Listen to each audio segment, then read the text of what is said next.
So this game is also a shutout, except the shutout came from the Marlins. I still don't have the Florida Marlins jersey. I did say early June, which technically still in May, so there's still some time. Maybe hopefully in the week or so. So we'll see what happens. But the thing about the City Connect uniforms is I couldn't help myself. So I ordered myself one. And I don't know when it's gonna be here. I'm sorry. You remember I said that they look like a little meh-ish, but I love the hat. The hat part is true, but the meh part I'm probably gonna eat my words. It looks great. So yeah, I'm changing my opinion on the City Connect uniforms. They look good. They actually do look good. But I'm still gonna wear the Florida Marlins one because, between you and me, I still think that the teal color would still be a good service to the Marlins fan base. That's just me personally. I know there's some teal in the wording in the Miami word in the chest area like this in the City Connect uniforms.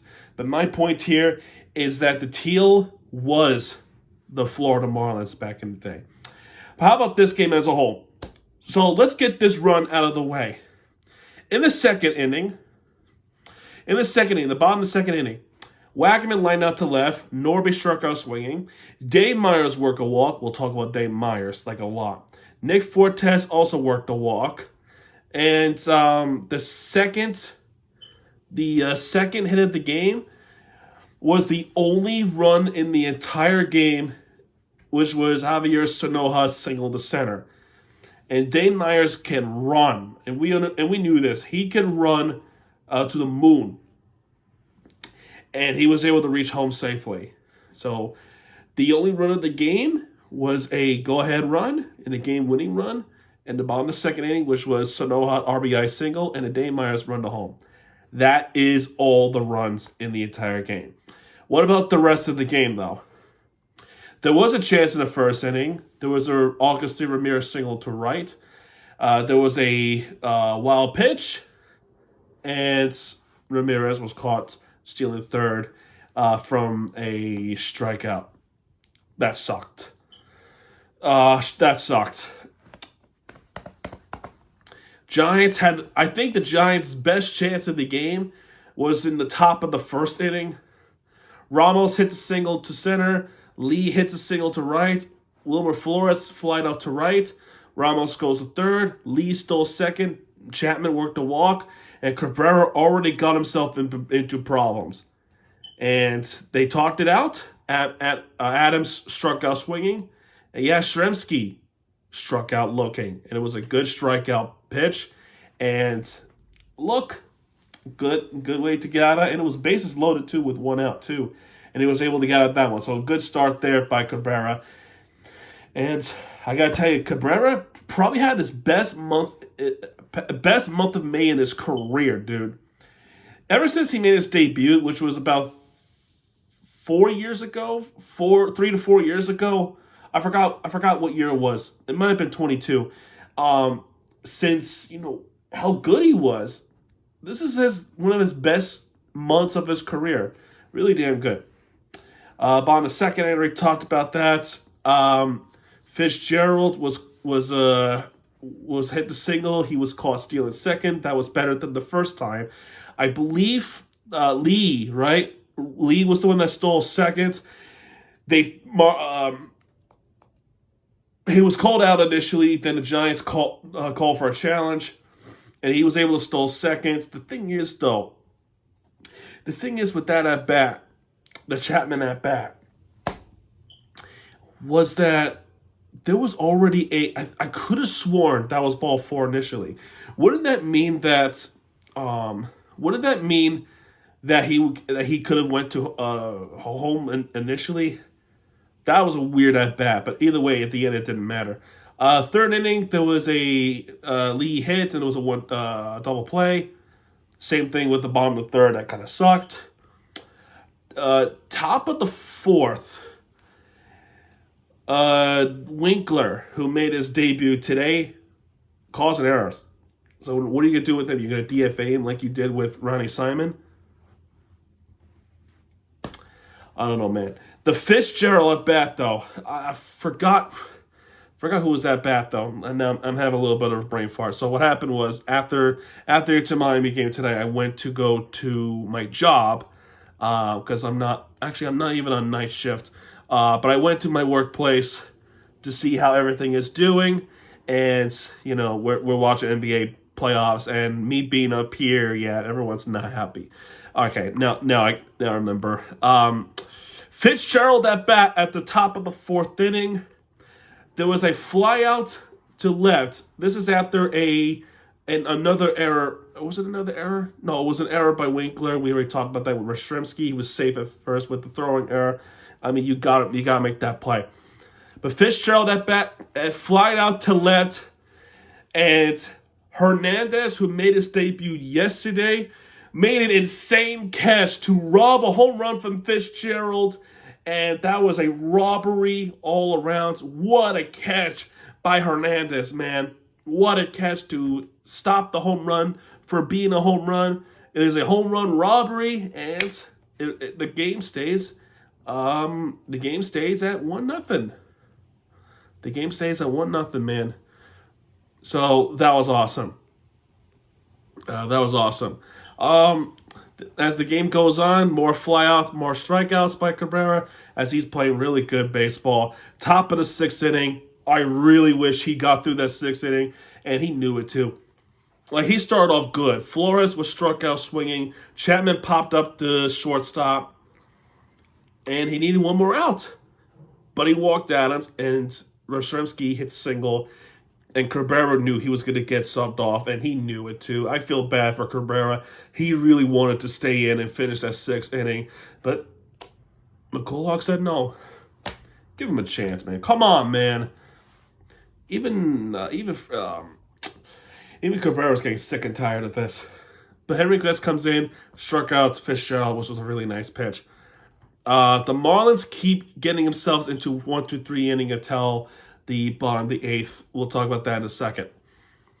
Top of the seventh, a bunch of moves were placed. Right, Stowers moved to right field, Dane Myers at center field, and Sanoha moved to left field. This is how the inning goes. Wade Jr. grounded to second. Huff struck out swinging. Ramos was hit by a pitch. And then this one. Everyone's talking about this one. Lee flied out to center. Back goes Myers to the track, at the wall, and it's caught. Here, I'll show you. This really might beat Griffin Conine's home run robbery earlier in the year. You know what? Let's watch it together. Let's watch this together. This is Lee's at bat at the top of the seventh inning. Let's watch. Road trip. There's a fly ball in the air. Deep right center field going back. Dane Myers! Right at the wall, Dane Myers, man. Similarity to the catch at Citi Field a couple of months back. Well, now it's going to be a couple months back. This catch might be better. This catch might be even better because this is when runner is at first base. And he had to go as far back as right center to catch this baseball. If he didn't catch that baseball, that ball would have hit the wall. This would have been a triple. This would have been a triple for Lee. And that would have been a game tie and run. I would have bet my money on that. But Myers with the best catches I've seen all year, and it's not even close.